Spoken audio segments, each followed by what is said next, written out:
എല്ലാവർക്കും എൻ്റെ പൊൻവീണ ചാനലിലേക്ക് സ്വാഗതം. ഞാൻ ഷൈല രാജൻ. ഇന്നത്തെ എൻ്റെ വീഡിയോ മത്സരാർത്ഥികൾക്ക് വേണ്ടിയിട്ടുള്ളതല്ല കേട്ടോ.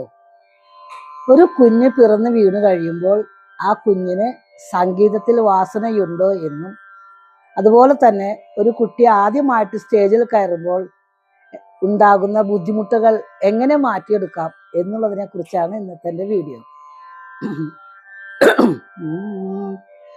താമരക്കുമ്പിളല്ലോ മമ ഹൃദയം ഇതിൽ താതാ നിൻ സംഗീത മധു പകരൂ. എങ്ങനെ എടുക്കും ഞാൻ, എങ്ങനെ ഒഴുക്കും ഞാൻ, എങ്ങനെ എടുക്കും ഞാൻ, എങ്ങനെ ഒഴുക്കും ഞാൻ, എങ്ങനെ നിന്നാറ്റ നിറവേറ്റും ദേവാ.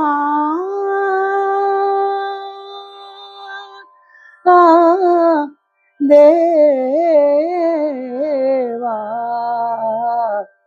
ദേവാ താമര കൊമ്പിളല്ലോ മമ ഹൃദയം ഇതിൽ താതാ നിൻ സംഗീത മധു പകരൂ. സംഗീതം എന്നത് നമുക്ക് ഉണ്ടാക്കിയെടുക്കാൻ പറ്റിയ ഒരു സ്കില്ലല്ല, അത് ജന്മനാ കിട്ടുന്ന ഒരു സിദ്ധിയാണ്. അപ്പോൾ ഈശ്വരൻ തന്ന ഈ കഴിവിനെ നമ്മൾ ഡെവലപ്പ് ചെയ്ത് പോകണം. അതുപോലെ തന്നെ പിറന്നു വീണ ഒരു കുഞ്ഞ് 3-4 മാസം കഴിയുമ്പോൾ നന്നായി കളിച്ച് ചിരിച്ചു തുടങ്ങും. അപ്പോൾ നമ്മൾ കുട്ടിയെ കിടത്തിയിട്ട് നല്ല മൂടുള്ള സമയത്ത് നമ്മൾ പാട്ട് പാടിക്കൊടുക്കാം. നമ്മൾ പാട്ട് പാടിക്കൊടുക്കുമ്പോൾ കൊച്ച് എന്ന് നമ്മുടെ മുഖത്ത് നോക്കി കളിച്ച് പാടും. നമ്മൾ നിർത്തുമ്പോൾ കുട്ടിയും നിർത്തും.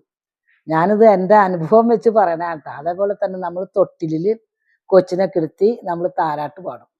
താരാട്ട് പാടി കഴിയുമ്പോൾ ഇതോളം കൊച്ച് നമ്മൾ പാട്ടൊന്ന് നിർത്തി കഴിയുമ്പോൾ കൊച്ച് വീണ്ടും പറഞ്ഞ് പെടയും. അപ്പോൾ നമ്മൾ വീണ്ടും പാടിക്കൊടുക്കും.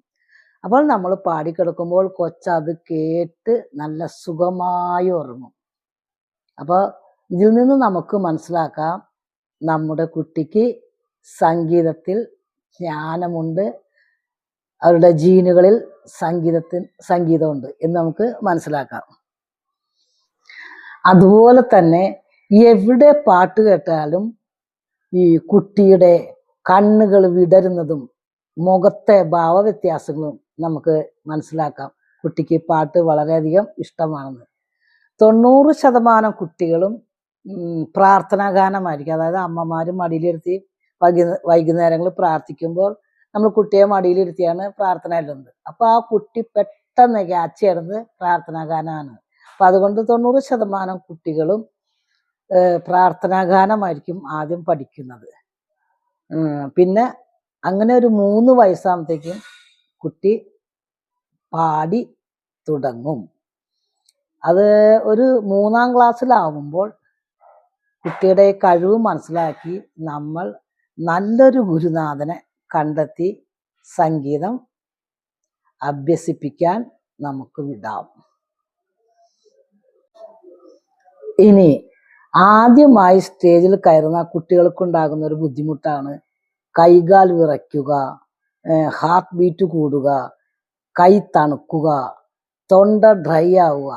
അപ്പോൾ ഇങ്ങനെയുള്ളതൊക്കെ മാറാൻ വേണ്ടി നമ്മൾ ചെറുപ്പത്തിലെ കുട്ടികൾക്ക് കിട്ടുന്ന ഏതൊരവസരവും, ഒരു പാട്ട് പാടാൻ ഒരു വേദിയെ 4 ആൾ നിൽക്കുന്നിടത്ത് കുട്ടിയെ കൊണ്ട് പാടിക്കുക, അങ്ങനെ കാര്യങ്ങൾ ചെയ്യുമ്പോൾ അവർക്ക് ആ സ്റ്റേജ് ഫിയർ മാറിക്കിട്ടും. അപ്പോൾ ഒരു അവസരം നമ്മൾ ചെറുപ്പത്തിൽ കിട്ടുന്ന ഒരു അവസരവും കുട്ടികളെ നമ്മൾ പാഴാക്കി കളയരുത്. ഇപ്പോഴാണെങ്കിൽ എല്ലാ വീട്ടിലും തന്നെ മൈക്കുണ്ട്, കുട്ടികൾക്ക് പാടിപ്പഠിക്കാൻ സൗകര്യമുണ്ട്. പഴയ കാലം പോലെയല്ല, നമ്മളെക്കാളും കൂടുതലായിട്ട് കുട്ടികൾക്ക് നന്നായിട്ട് മൈക്ക് സെറ്റ് ചെയ്യാനും പാടാനും അവർക്ക് പേടി എന്നൊരു സംഭവമൊന്നുമില്ല ഇപ്പം. ഞാനെന്നാലും കോമൺ ആയിട്ട് പറഞ്ഞു എന്ന് മാത്രം. പിന്നെ ഞാൻ മുൻപ് പറഞ്ഞതുപോലെ ഏത് വേദിയിലും കുട്ടികൾ പാടാൻ പോകുമ്പോൾ നമ്മൾ അല്പം ചൂടുള്ള വെള്ളം കുട്ടികൾക്ക് കൊടുക്കുക. ചായയോ കാപ്പിയോ ഒരു കാരണവശാലും കൊടുക്കരുത്.